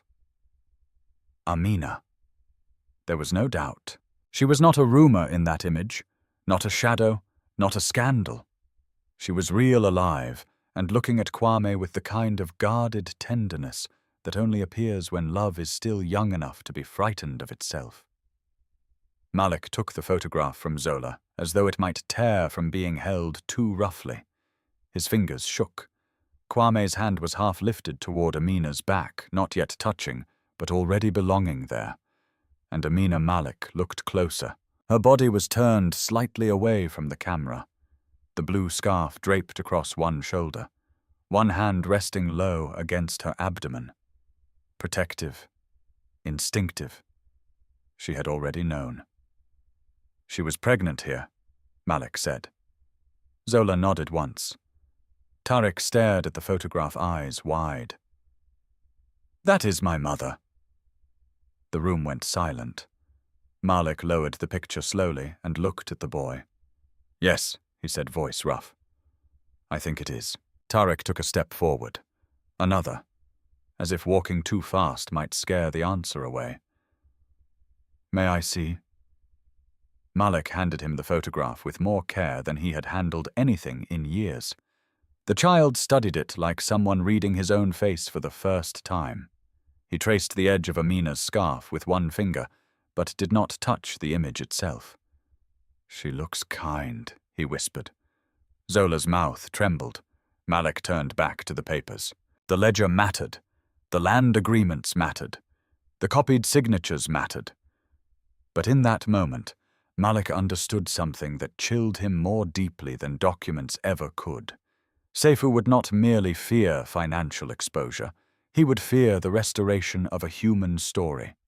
Because once Amina became a woman again, instead of a village stain, once Kwame became protector rather than reckless son, once Tariq became child rather than rumor, the moral architecture of Sefu's lie would begin to collapse. Malik picked up the ledger and flipped through it carefully. Names, plot numbers, payment notations, false transfers. Beside widows' names, several entries linked directly to Sefu's trading account. One page had been half burned, but the remaining numbers were enough to show a pattern of theft dressed as administration. "This is enough to scare him," Malik said. "Not enough to bury him," Zola replied. Malik nodded grimly. She was right. A frightened thief could wriggle through holes in evidence. A man protected by years of rumor and local influence would need more than damaged paperwork to fall. Then Tariq, still holding the photograph, said quietly, "Will he come again?" Malik looked at him. "Yes." Zola inhaled sharply. "You should not say that to him. He already knows what danger sounds like," Malik said, then gentler to the boy. "But next time he will not find us unprepared." Tariq's face tightened. He wanted to believe that. Malik could see it. Before anyone could say more, a voice called from outside. "Malik, are you in there?" All three of them went still. Malik recognized the voice at once. "Uncle Sefu." He crossed to the broken door and looked through the gap in the boards. Sefu stood in the yard in a neatly pressed tunic, carrying sorrow on his face, like an actor who had practiced the role all morning. Two village elders stood behind him. Farther back, several neighbors hovered with open curiosity. Sefu had come exactly as men like him always came, after sending threats in the dark, in daylight, draped in dignity, ready to control the public version. Zola whispered, "Do not open." Malik's eyes stayed on his uncle. "If I hide now, he owns the morning." He pulled the chair aside and opened the broken door. A murmur rippled through the yard. Sefu widened his eyes with perfect concern. "Malik, my son, I heard what happened here last night. Do not call me that." Malik thought. Out loud he said nothing. Sefu stepped forward carefully, making sure the elders could hear his voice. "I came as soon as I could. These old houses attract trouble. I warned people that leaving the property in ruins would invite criminals." Malik held his uncle's gaze. "Criminals usually prefer easier entrances than a gate already known to them." A flicker. Tiny. Brief. But real. Sefu recovered immediately. "You are angry. Of course you are. But let us not accuse without evidence." Malik almost smiled. Evidence. The word sounded different now. "I was told," Sefu continued, glancing past Malik toward the house, "that a strange woman and child are inside. I worry someone may be exploiting your grief. These village people can become cunning when they smell city money." Zola stiffened behind Malik. Tariq clutched the photograph harder. Malik stepped just far enough into the doorway to block the view. "No one here is exploiting me," he said. Sefu sighed sadly, performing patience for the crowd. "Your father's name has already suffered enough. We should handle this quietly. Send them away. Let me help you settle the land properly." That was the moment Malik understood the deeper shape of the trap. Sefu was not here to fight. He was here to separate, to isolate Malik from Zola and Tariq before truth had time to stand up in public, to make any defense of them look like foolish emotional weakness. Malik's voice dropped colder. "My father's name suffered because good men kept handling lies quietly." One of the elders shifted uneasily. Sefu's expression tightened for the first time. "Be careful, nephew." "With what truth with pain," Sefu said, stepping closer. "Pain makes men easy to manipulate." Malik held his gaze. Then deliberately he said, "Did it manipulate Kwame too?" The yard changed. The air itself tightened. Sefu's face stilled. Too still. Even the elders looked up sharply. Malik pressed. "Did his pain manipulate him into asking the wrong questions before he died?" Zola sucked in a breath behind him. Sefu's voice became quieter. "Dangerous." "This is not the place." "No," Malik said. "This is exactly the place. The house you tried to empty. The house your men broke into last night. The house where my father was buried under your silence." Gasps rose from the watching neighbors. Sefu's mask slipped for one heartbeat. Hatred showed. Naked. Immediate. Not for Malik alone, but for the fact that the script was being dragged out of his hands in public. He leaned in closer so only Malik could hear the next words. "You do not know what you are protecting." Malik answered just as quietly. "Neither do you." Because Seyfu did not know about the photograph, or the full contents of the tin case, or how much Malik had already read. He was still fishing, still trying to scare, still relying on old habits of intimidation. That meant he was uncertain. And uncertainty was the first crack in power. Seyfu leaned back and raised his voice for the crowd again. "I came in peace. If my nephew chooses insult over help, that is his burden. But remember this, all of you, when outsiders stir dead scandals, villages pay the price." He turned as if to leave. And then it happened. One of the men at the back of the crowd, young, nervous, poorly hiding his face, looked straight at Tariq through the gap in the doorway and blurted, "That's the boy." Everything stopped. The sentence had escaped before fear could swallow it. Seyfu turned too fast. The boy in the crowd went pale. Malik saw it all in one flash. Recognition, panic, exposure. That was one of the men from the night. Before anyone could move, Tariq stepped out from behind Malik's arm photograph still in his hands. His voice shook, but it carried.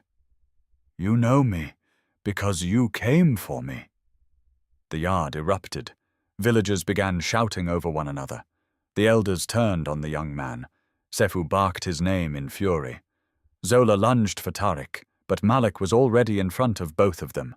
And in that chaos, Seyfu made his move. He did not shout. He did not argue. He gave one tiny signal with 2 fingers. The young man bolted, and from the far road where no one had been looking, a motorbike roared to life. Malik's blood went cold. This was not retreat. It was retrieval, or abduction. He spun toward Zola. "Take Tariq inside. Lock the back room." Then he ran. Not away from the house this time. Toward the road. Toward the trap, finally showing its teeth in daylight. Malik ran hard enough to taste blood in his throat. Mud kicked up behind his shoes as he tore down the village road toward the motorbike. The shouts of the crowd collapsing into one long blur behind him. He heard Zola calling Tariq's name, heard an elder cursing, heard Uncle Seyfu barking orders in a voice that tried to sound offended instead of cornered. But Malik no longer cared how anything sounded. He cared about what it meant. The boy in the crowd had recognized Tariq. Not from rumor, not from seeing him in the village, from the hunt. And the motorbike waiting beyond the bend meant Seyfu had not come to manage appearances only. He had come with a second plan ready. If public control failed, he would use chaos. Snatch the witness, scatter the story, call the rest confusion. Not today. The road curved past the old cassava field and dipped toward the dry gully where children used to race bicycle tires with sticks. Malik saw the motorbike ahead at last, black, mud-streaked, already turning, one rider on it, and another man sprinting toward the back seat from the side path. The young man from the crowd, the one who had blurted out the truth. He was not escaping Seyfu. He was being extracted, which meant he knew enough to become dangerous. Malik pushed harder. The rider gunned the engine. The young man jumped, missed the footpeg, nearly fell, then grabbed the driver's shoulder. Too slow. Malik lunged and caught the back of his shirt. All 3 bodies collided in a violent knot. The motorbike fishtailed, skidded sideways, and crashed into the ditch in a spray of mud and stones. The driver rolled free with a curse and scrambled up. The young man slammed shoulder first into the ground and screamed. Malik was on him immediately. He drove the man flat onto the wet earth with one forearm across his chest. "Who sent you?" Malik snapped. The driver tried to rise. Malik's head turned once sharply. "Move again and I break your jaw." Something in his tone made the rider stop. The young man beneath him was shaking. Up close, Malik saw what fear had hidden at a distance. He was barely more than a boy. 19, maybe 20. Thin face, scar near the mouth. eyes wide with the terror of someone who had played with wolves for so long he had forgotten he was meat too. "Who sent you?" Malik repeated. The young man swallowed mud and rainwater. "I didn't do anything." Malik almost laughed from pure fury. "You recognized Tariq." No answer. "You were here last night." Silence. Malik tightened his grip. "And if you make me drag the truth out of you in front of the whole village, Sefu will not be able to protect you from what comes after." That struck. The boy's face changed. Not because he feared Malik more than Sefu, because he believed Malik might outlast him. The driver spoke first from where he stood, hands half raised. "Leave the boy. This is family business." Malik looked at him with such cold contempt that the man took one involuntary step back. "Exactly," Malik said. "Which is why you should pray you are not part of it." Voices rose from farther up the road. "Villagers coming. Fast. Good." Witnesses mattered now.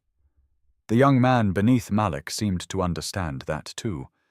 Panic sharpened in his eyes. "I only watched the house," he blurted. "That's all. On Sefu's orders." A pause, then a tiny nod. The answer landed like a stone dropped into deep water.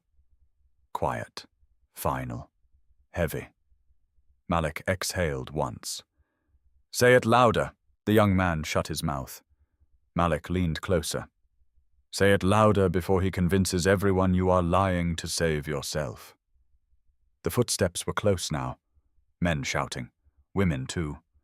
Curiosity pulling the whole road into orbit. The rider bolted. Malik saw the movement from the corner of his eye, released the boy for 1 second, and pivoted hard, catching the rider by the collar before he got 3 steps. They went down together. Malik's shoulder slammed into the man's ribs. The rider swung wild panic stronger than skill, but Malik blocked once, twice, then drove his fist into the man's jaw with a force fed by 12 years of grief. The man dropped. Not unconscious. Finished. By the time Malik rose again, villagers were already surrounding the ditch. 2 elders. 3 traders. A woman with cassava leaves tied in cloth. Boys pretending not to be thrilled by violence. And among them, breathless and pale, came Zola Tariq, hidden behind her arm despite his attempts to see. Uncle Sefu arrived last. Of course he did. Always late enough to act uninvolved, always early enough to control the ending. He took in the scene at once, the overturned bike, the beaten rider, the young watcher covered in mud, Malik standing over, both like judgment dressed in city clothes and village blood. Sefu lifted his hands. "What madness is this?" Malik pointed at the young man. "Ask him." The boy stared at the ground. Sefu's tone sharpened with perfect outrage. "If you have attacked innocent men—" "They watched the house last night," Malik said. "One of them entered it." Murmurs rippled through the crowd. Sefu frowned at the rider as though seeing him for the first time. "I do not know these men." The lie was smooth. Old. Practiced. Malik expected it. What he did not expect was Tariq slipping free of Zola and stepping forward before she could stop him. "That one had the flashlight," the boy said, pointing. Every head turned.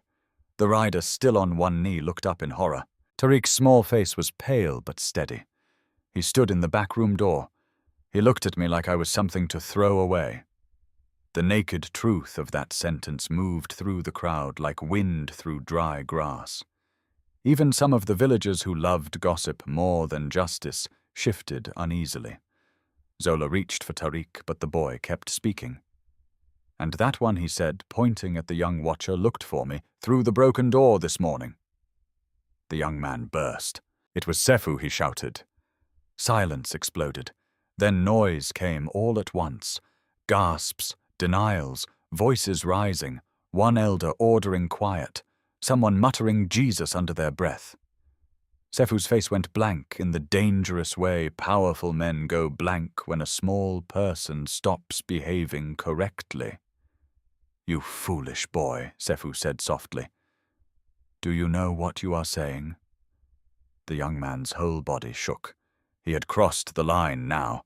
There was no stepping back into useful obedience. He paid us to watch the house, he said louder, to see if the woman still had papers, to see if the child was there. Zola covered her mouth. Malik did not move. He knew better than to interrupt a frightened witness in the first second of honesty. The young man looked wildly at the villagers, as if begging one decent face to prove truth was not fatal. He said if the rich nephew came back, we must know whether he came alone or whether the old secrets were still inside. He said the boy must never reach the city. The words hit the crowd like a slap. Never reach the city. Not just fear, then. Containment. Sefu stepped forward. Lies. Desperate lies from a thief afraid of prison. But the force had changed. Malik felt it immediately. Sefu was no longer speaking from the center of belief. He was pushing uphill now. Malik reached inside his coat. For one charged second, half the crowd seemed to think he was reaching for a weapon. Instead, he pulled out the first letter. Rain had dried at the edges, but Baba Jalani's handwriting remained clear. My father named you Malik, said. That struck harder than shouting could have. Sefu's eyes moved to the letter and then away too quickly. Malik took one step closer. He wrote that you paid men to frighten the innocent, destroy records, and keep old lies alive. Your father was a broken old man. Sefu snapped. He wrote stories to excuse his shame. The insult hung in the air. Malik felt something inside him go very still. This was the moment. Not the whole victory, not justice complete, but the moral center revealing itself in public. You called him broken, Malik said. Yet you still sent men to hunt what he left behind. Sefu opened his mouth. Malik cut across him. Voice rising now, not wild, not theatrical, but carrying the weight of years. You called this house dead, yet your people watched it in the dark. You called that woman a stranger, yet you feared what she preserved. You called that child irrelevant, yet you planned for him before sunrise. He pointed at Tariq, who stood close to Zola, now shaking, but upright. That boy is the truth you could never burn. The villagers went silent again, not because they fully understood yet, because they felt the shape of something enormous moving under familiar lies. Sefu saw it too. That was when he made his final mistake. He looked straight at Tariq with pure, unguarded hatred. Just for a second. But it was enough. Malik saw it, Zola saw it, the elders saw it, and the young watcher perhaps sensing his own death sentence already written. If Sefu regained control, cried out the last hidden piece. He said the boy has Kwame's eyes. The world stopped. No one even pretended not to understand. Kwame's eyes. A child tied by blood to the dead son of the house. A line of inheritance not written on ledgers but on a face.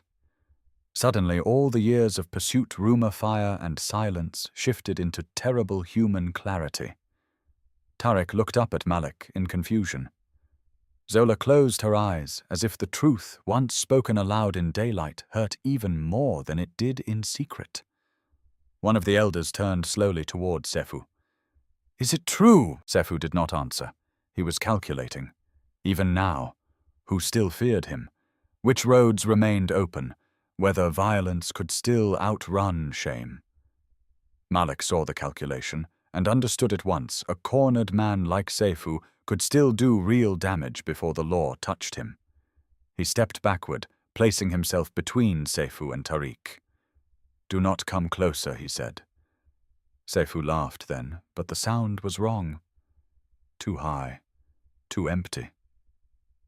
You think paper and gossip can destroy me? Malik held the letter in one hand and looked straight at him. No, he said. I think truth, witnesses, and time are finally doing what fear could not. For the first time in his life, Uncle Sefu looked old, not wise, not dignified, worn, like a man who had spent years building walls only to hear water coming through all of them at once. He turned suddenly and started toward the road. Two villagers moved aside from habit. Then one of the elders spoke, voice sharp as a cane strike. "No." Everyone froze. The old man stepped in front of Sefu. "You will not leave until the police are called." Sefu stared at him in disbelief. Power was leaving him in small humiliations now, not with drums, with refusals. Malik took out his phone. This time the signal held, and as the call began to ring, he looked at Tariq, mud-splashed, frightened alive, and understood that the most important thing restored today was not land, not reputation, not even inheritance. It was the right of a child to stand in daylight and not be hunted for existing. The house sounded different after the police took Uncle Sefu away. Not quieter, different. For so many years, every board, every cracked wall, every step in the yard had carried the tension of something hunted. Even when no one spoke, fear had lived in the spaces between sounds. In the way Zola listened before sleeping. In the way Tariq learned not to ask certain questions twice. In the way Baba Jalani's photograph seemed to watch the door like a man who had died before his duty was done. Now for the first time, the old house held another kind of silence. Not fear. Exhaustion. The kind that comes after truth finally drags itself into daylight and collapses there shaking. By evening, the village had gone from denial to scandal, from scandal to shame, and from shame to that nervous generosity people offer when they realize they had believed the wrong version of history for too long. 3 women arrived with food. A carpenter came to measure the broken door without being asked. One of the elders returned with 2 younger men and quietly repaired the front gate. No one apologized directly at first. Villages rarely did. Not when pride had been kneaded into daily life for generations.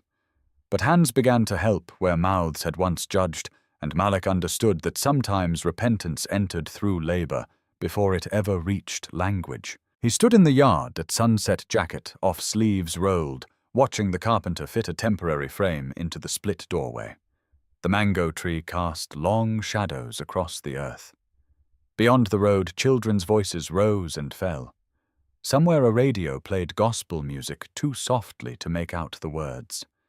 Zola stepped beside him, carrying a basin of clean water. "You do not have to do this yourself," she said. Malik took the basin from her. "Neither do you." For a second they almost smiled. Almost. Too much had happened too recently for ease. But something gentler had begun. Not romance. Not yet. Not anything simple enough to name. Trust, perhaps. Or the first cautious step toward it. Tariq sat on an overturned crate nearby with Baba Jalani's old wooden lion in his hand. He had found it that afternoon among Malik's childhood things and had not put it down since. Every now and then he would trace the missing ear with his thumb, as if the brokenness of it made it more real, not less. Malik found himself watching the boy often now. Not the way one studies a mystery. The way one watches a fragile miracle to be sure it is still breathing. Kwame's son. The words had not stopped feeling impossible. Even after the police report. Even after the elders agreed to testify. Even after the frightened young watcher repeated his statement 3 separate times, adding details about cash payments, instructions to monitor the house, and Uncle Sefu's explicit order that the child must never be allowed to reach people with power in the city. Even after Malik arranged for legal investigators from Lagos to come in and secure the land records, the witness statements, the letters, and the photograph. The truth was advancing now. Slow, official, undeniable. But for Malik, the deepest part had already happened before any of that. It had happened the moment Tariq asked, "Will you leave again?" That question had reached the exact place in Malik that money had never repaired. He had built an empire after fleeing this village, built towers of discipline around every wound. He had learned how to win, how to acquire, how to dominate rooms that once would have spit him out. But none of that had answered the oldest ache in him, the grief of having left home furious and returned too late to ask the right questions. Now the answer stood 10 feet away with a child's face and Kwame's eyes. And Malik knew some forms of wealth only arrived after humiliation had finished teaching its lessons. That night they ate together at the small table near the prayer corner. The meal was simple rice, stewed greens, and fish one of the neighbors had sent over with an awkward message about old misunderstandings. Zola almost refused it on instinct. Malik accepted it on purpose. "Let them give," he said quietly. "It is part of how people crawl back toward decency." So they ate. At first the room was careful, polite, tender in the strained way people become after great emotional violence. Tariq asked whether the carpenter would come back tomorrow. Zola reminded him to chew slowly. Malik answered practical questions about the city team arriving in 2 days and the need to make copies of every remaining document before anything could conveniently disappear again. But as darkness settled fully outside and the lantern filled the room with low gold light, something shifted. The fear did not vanish. It loosened. Tariq asked Malik whether Kwame had really climbed the mango tree higher than everyone else. Malik leaned back in his chair and for the first time in years laughed without bitterness. He climbed too high because he enjoyed making adults angry, he said. Tariq's eyes widened. Did he fall? Once? What happened? He broke his pride before he broke his arm. Zola laughed softly at that. The sound caught Malik off guard. It was warm, unforced, brief but real. He turned toward her, and for one charged second, they looked at each other not as witnesses to disaster, not as two exhausted guardians of the same child, but as two human beings who had survived the same storm from opposite sides. Then Zola looked down at her plate, and the moment passed into something quieter. After the meal, Malik carried the letters and the photograph to Baba Jelani's prayer table. He lit fresh candles. Zola stood back with Tariq at her side. For a while, Malik said nothing. He simply looked at his father's face in the frame. The old wound inside him moved again, not the savage kind this time, but the kind that comes when grief finally stops fighting understanding. "I hated you for too long," he said softly. Zola lowered her eyes. Tariq stood still. Malik went on. "I thought silence meant guilt. I thought you chose shame over us. I thought Kwame died because this family was weak." His throat tightened. "I was wrong." The candle flame trembled. He set one hand on the table. "You protected strangers when blood became cowardly.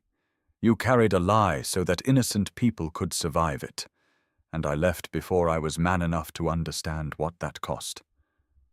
His voice broke then, not dramatically, not loudly, just enough that the truth of it filled the room more completely than any speech could have. "I'm home now," he whispered. "Too late for you, too late for Kwame, but not too late for the boy." Behind him, Tariq's small hand slipped into Zola's. Malik closed his eyes, bowed his head once and let the tears come.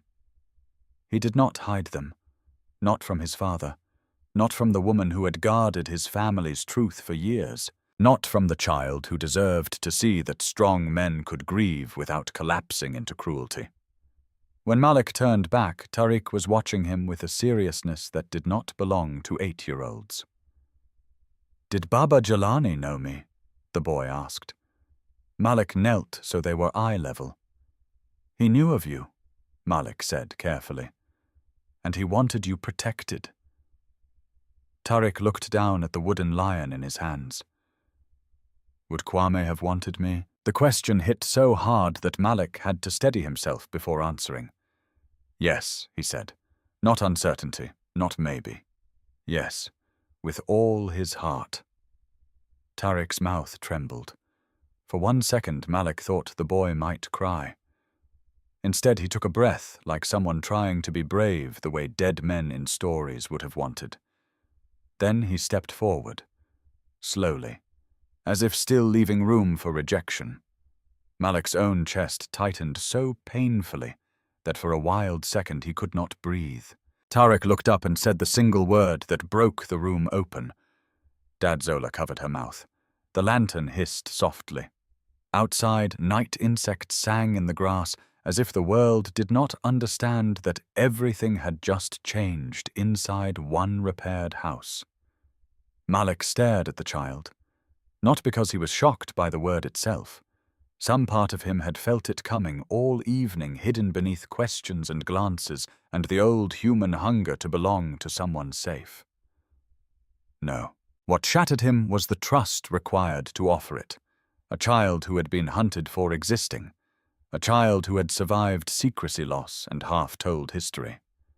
A child asking, not demanding. Offering the word like a fragile bowl that could still be dropped. Malik's eyes burned. He opened his arms. Tariq moved into them instantly. And Malik held him. Really held him. Not like a benefactor comforting an orphan. Not like a guilty man trying to repair history with affection. Like family.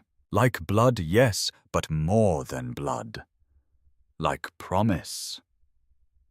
Over the boy's shoulder, Malik saw Zola crying quietly, not with the violence of fresh trauma, but with the relieved ache of someone who had carried a burden so long she no longer remembered what her body felt like without it. He reached one hand toward her without letting go of Tariq. For a second, she only stared. Then she stepped closer, and Malik closed his hand around hers, too. 3 people. 1 broken house. 1 dead father's truth finally doing what he had prayed it would do.